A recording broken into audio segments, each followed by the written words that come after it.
literally hitting Joker in general and grabbing Joker in general is some of the hardest things to do, period.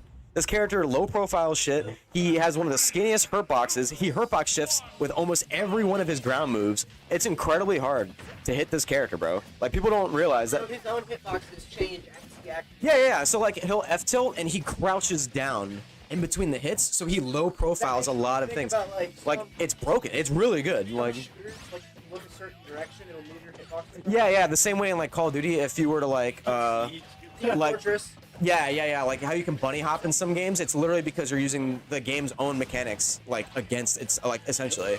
You're exploiting the physics. Yeah, basically. And Joker, like, his dash back, his backdash is criminal. This character's hurtbox. Like, look at that. That's insane. His backdash is criminally good. It's like a third of the stage, bro. His backdash is criminally good. This character gets grabs for free. Grabbing with Joker is one of the freest things in the game. It's crazy. Oh, hold on. Oh, this is actually an FtF classic right here. These two are training partners, so they're gonna be definitely throwing out options and trying to mix each other in different ways. They play and practice all the time. Austin, hello. I literally should have only bought turbo parts for Christmas. What's wrong with him?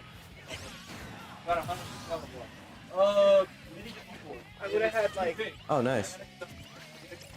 I would have had half of the turbo kit. Half of a turbo kit, like what does that come with? Like the cold air intake, the turbo itself, and then what? Probably the turbo, the boost piping, and the intercooler. Okay. And then I'd have to buy. I was about to say, because the intercooler would be the most expensive part beyond the turbo itself. I mean, turbo, $120. for what millimeter turbo? For what size?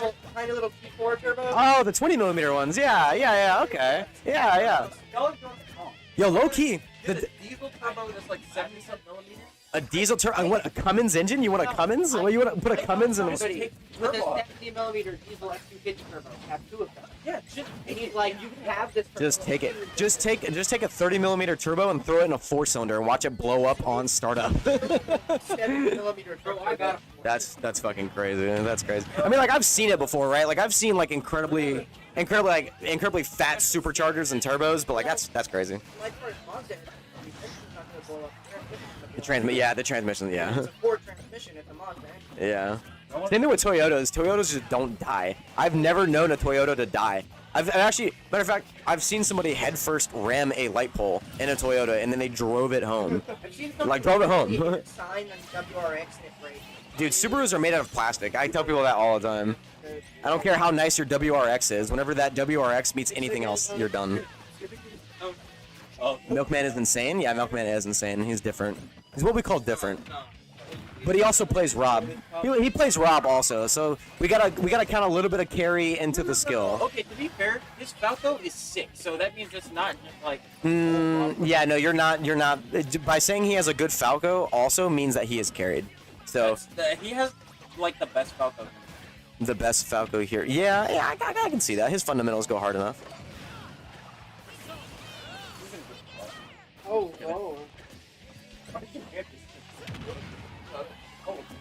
All right, so in this matchup, as we can see, Joker has the wind mechanic, but the wind mechanic does go by very fast after getting hit. Joker actually loses Arsene. The only nerf a lot. What a lot of people don't know is if you pummel Joker while he has Arsene, he loses it very quickly. So pummeling Joker, the only time that you should be pummeling Joker is whenever he has Arsene. Any other time than that, you should just yeah, it's his comeback mechanic. Yeah. That's his wind condition. Yeah, his wind condition. Yeah. Yeah. Whenever people say that Joker is not that good, he's better Sheik before he gets Arsene, and then he's better Ganondorf when he gets Arsene. So, like, it's very different. The fact that you can take 50. The fact that they can that Joker can with Arsene do 50 in a true combo that's all true that you can do nothing about is 50%, and then that leads into a tech scenario that could potentially cause you the stock. And yeah, Joker with Arsene is very scary. Again, he's like probably among the top 3 characters that are scary whenever you are down a stock against Joker. top. Okay, just in that instance, he low profiled the short hop side B by just dashing. By just dashing, he missed that short hop side B. Lucas did just by dashing. That's how you know this character is DLC to the upteenth degree. Character just low profiles things just by existing. That's crazy. Yeah, that wouldn't slide against me. You short hop. But I have seen use the Rob in the... No, okay, but it's Rob. Losing to Rob is okay. Rob has like the best toolkit like game. No, yeah, like uncontested, yeah. Yeah, it's the thing. You can reach the top of the everything. Not only that, but like all your buttons are good. Rob doesn't have a single bad button, like at all. He has an entire toolkit. That's what I say about Pac-Man, but people don't believe me. Pac-Man is busted. Pac-Man is broken. That character can do. That character can do whatever he wants. Okay, he has one bad button. He has one bad button, which is up tilt. But if you are playing Pac-Man and you go for up tilt, no, down tilt 2 frames. That move is kind of good. That move's kind of good. At least it has its uses. If you up tilt somebody as Pac-Man, you are trolling. You are actually trolling, or you are T and you are different. There's no other in between. Because Pac-Man, all of his buttons are so good. He doesn't even need projectiles. He's given projectiles, bro. He doesn't need them at all. When he was still pretty mid at Pac-Man, and he was still fine. Pac-Man is a busted character. He has the best grab in the game. Nobody even talks about that. He has the best grab in the game. It covers spot dodge. Dude, you can spot dodge Pac-Man's grab and it will still catch you after the lingering effect of it. Same thing with his Pac-Man's F smash. Pac-Man can F smash and if you spot dodge it, the sour spot hits you, bro. And you still get punished for it. It's broken. Pac-Man doesn't have an F smash. He has a final smash. That F smash is a final smash. That shit kills you. Yes. Yes.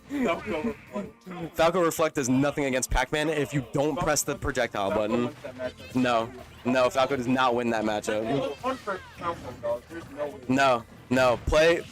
Have you seen T play against any Spacey beyond Fox? I promise you. He makes that matchup look unwinnable. Unwinnable. Like 4-0. Not even joking. Like, it's not even close. T is just different. No, he is the better player. No, T is the better player. That's not even close. T is so good at Pac-Man. It's like when T's Pac-Man touches you, you are taking 0 to 80. And if not 0 to 80, you die. Because there's been times where T has 0 to death. Gluttony. Like, yeah, dude, the French dimension is a real thing, by the way. He gets a buff to more French players. I swear to God, yeah, no, actually, the EU, whenever they get all, like, put in, like, a corner, or, like, they're all, like, in one giant group, the EU players turn the fuck up. It's crazy. As opposed to the Japanese players, whenever they're surrounded by Americans, they pop off. It's crazy. It's crazy. Like, if you guys ever seen, like, a Cola in Japan, he like, plays very steady, very calm, like, very, patient and stuff. But whenever a Cola goes to America, bro, he be pressing buttons, bro. That shit is crazy. He be pressing buttons, son. Like, you know what he's gonna do. You just can't punish it. That's the funny part. Like, you just can't do anything about it. Shout out to Riddles being actually one of the best players in the world. Not, like, hands down, one of the best players in the world. Because Kazuya is not an easy character to use. I don't care what any of you think. Good. Mid character, low key, just takes a lot of execution. No, I'm just joking. He is high tier. It's just his execution is too heavy to make worth unless you are Riddles. Like, unless you're that different. It's the same thing with Sheik. Like, Sheik has the I agree. data in the game. I agree. Sheik has very similar problems to Kazuya, but in different ways.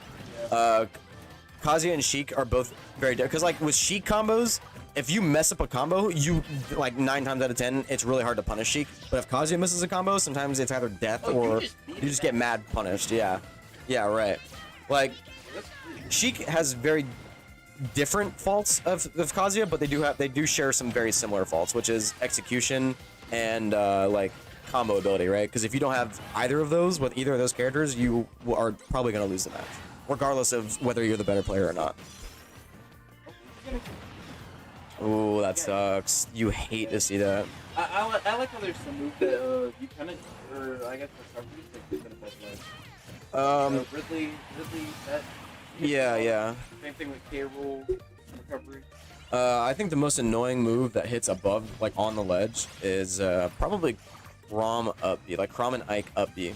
To be fair, you can You can counter them, but that's if your character has a counter A and B that like in the middle of like sometimes the counter just misses or like you still get punished anyway for doing the right option. That's the problem. Oh, nice dash attack. Yeah, that was a nice dash attack. Dash attack, really dash attack is kind of broken. Loki, that move be killing son at like 80. That move was good.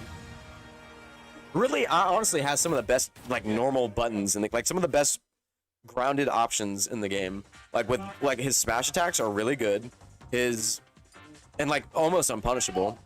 His up air, like his aerials are all pretty good, right? His grounded, like I said, his tilts all really good. He's basically a sword character, but he suffering from success, right? Like being really big and not heavy, right? Yeah. But he has all this range and like all this kill power, but yet he's just so big and light that for the most part it kind of like equals out for the majority of characters, which sucks.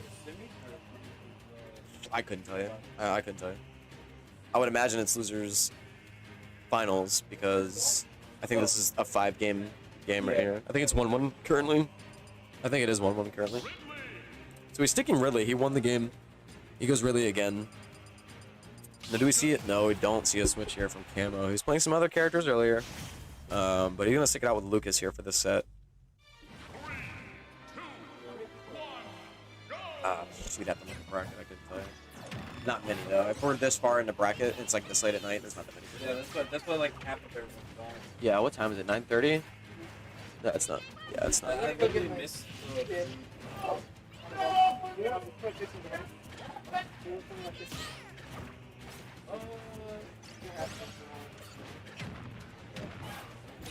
Ooh, wow. All right, so another instance of really being like way too big and getting hit by everything. That combo wasn't even real. That's not a real combo on the majority of characters. Ridley is just so big that he just gets hit by it.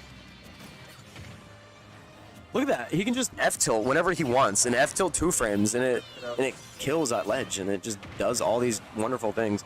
And back air being crazy good. I think Ridley is a really like genuinely lame character the way that you are forced to play Ridley. But I mean, just because I think he's lame and I think that he has some really stupidly good buttons, that is okay. No, it's fine. No, it's Lucas. It's Lucas. No, it's okay. No, it's not. It's candy.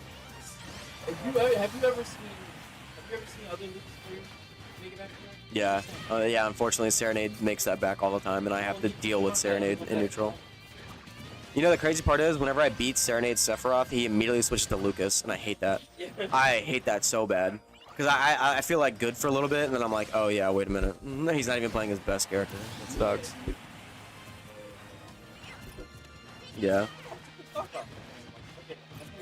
Yeah, can I? Yeah.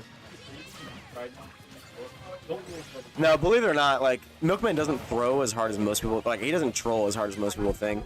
Just because he's using a different character does not mean that he's not trying anywhere near, like, anywhere less hard, trust me. That guy sweats even on Elite Smash. Like, we're playing on Wi-Fi, this dude does not, like, just give it to anybody, bro. Like, doesn't matter if a move was supposed to kill or if, like, bro, this man is sweating the entire time, which, I mean, like, you know, if you're, like, a really good player like he is, you know, you probably don't want to lose to somebody that's worse than you, but my point being is, my man do be sweating. Like, even in friendlies, that's the crazy part. My man actually does not want to lose even in friendlies, which I get, you know? I understand that. Yeah, shout out to him playing characters that, like, everybody should be winning with, that he somehow finds a way to lose with. Which is crazy. Because I've ended a lot of Ross's Iron Mans on, like, really good characters that he just didn't know how to play. He'll be trying to Iron Man us, like, in like the lobbies or whatever, yeah. And like, I'll always end his run on like a character that's like really good. Not even like really good, but like good. You know what I mean? Like he should be winning with probably. And like he'll lose to my DK or like he'll lose to like my Sephiroth, like a bad character basically. DK's not DK's kind of bad, but the amount of his hit and like his character is fun. So, DK has the best advantage state out of any heavy in the game, which in turn, to me, makes him the best heavy. Because if you play Bowser DK, that matchup is winning for Bowser up until he's off stage. Off stage, Bowser can do nothing about what DK is going to do to him. You know what I mean? Like, Bowser just has to hold that whenever DK's off stage. Like with like, if you are a Bowser player and DK is off stage with you, you might as well shake his hand if he knows what he's doing, because you are not coming back, dude. Like GG's, shake his hand, you know, like go to the next game, because that like a good DK will not let you come back at all if you're a Bowser. And not only that, but DK can low-key edge guard the fuck out of most other like some characters. He can kind of edge guard decently because his hitboxes are just so large and they send either in the air or back off stage that you kind of hold advantage state for this incredibly long time. And not only that, but like he has cargo throw, and that's his best mix-up. Like being able to throw half of the cast off stage and then they just die because the recovery's not good enough. That is what makes that character, like, it's mad cheesy. It's mad cheesy. Yeah, like. You can act like you're about to throw next and they just care about Yeah, right. And trust me, like, the best mix-up as DK is whether you're gonna go off stage and skill check them and then just run off stage and throw them. And because if they're mashing, then you just, you know, skill check them. But if they're ready to tech, then you just throw them. And then, you know, they weren't expecting that, so then they're dead anyway. Oh, gonna be the down throw kill. Oh, that was an ugly kill box. That was an ugly ass kill screen. The really down throw kill screen is so ugly.